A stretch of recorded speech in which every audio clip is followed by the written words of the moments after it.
Hey, Coach Jess here to share a quick relationship tip with you. I want you for a minute to picture 3 different buckets. And one of those buckets, I want you to picture there being a hole in the bucket. And in the next bucket, I want you to picture there being a big gash in the bucket. And then in the last bucket, I want you to imagine what it'd be like if the whole bottom of the bucket was missing. And then I want you to think about what it'd be like to try to keep anything in these buckets. It'd probably seem like an impossible task. Well, I want you to really think about some subconscious and conscious messages that we're given all around us about where our value comes from. What makes us good enough? A lot of times those messages are things like what we look like determines our value, or how well we perform in life, or how liked we are by others, or what possessions we own.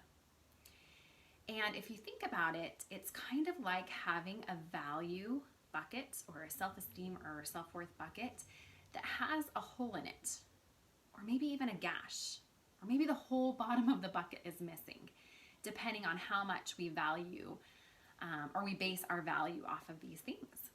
And it really is an impossible task to feel like our value is enough.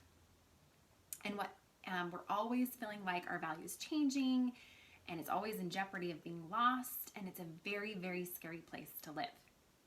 Well, when we live in this space, we are in fear. And it is such a painful feeling that all we want to do, the number one priority, is to quiet that fear. And we oftentimes look to the people in our lives to help quiet that fear. We are seeking validation from the people we're in relationships with. And if you think about that, if you're in fear, you become self-focused, needing that validation, and you're looking to others to give you that validation, well, it can kind of burn out that other person. Because no matter how much validation that they give you, you've got that hole or that gash or that missing bottom, and it never seems to be enough, and it's a constant need to fill that bucket up. And if you think about it, if both people are like this, then neither one has anything to give because they're both in need of that validation, and that can be a kind of ugly relationship. But think about what it'd be like if both people in the relationship felt like their value bucket was full and there was no hole, no gash, no missing bottom, and so it stayed full. And so neither one is in need of validation. Of course, it's nice to get some validation here and there, but neither one needs it. So they're able to give to each other. Instead of both being takers, or one being a taker and one being a giver, they're both givers in the relationship. And actually, this can create the most optimal relationship that exists.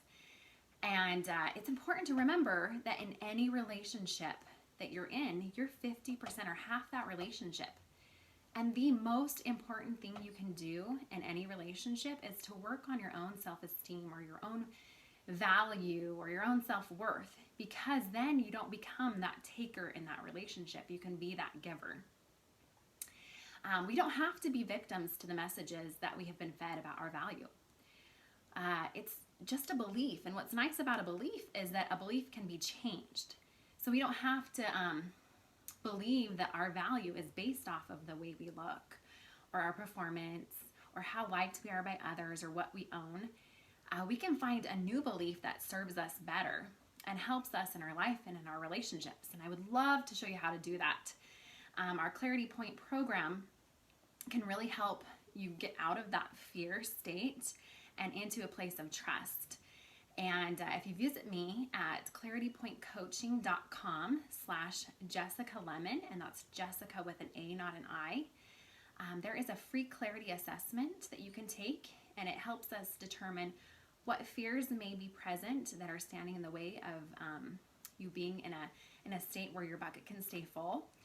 And I would love for you to reach out to me anytime. And until next time, please take care.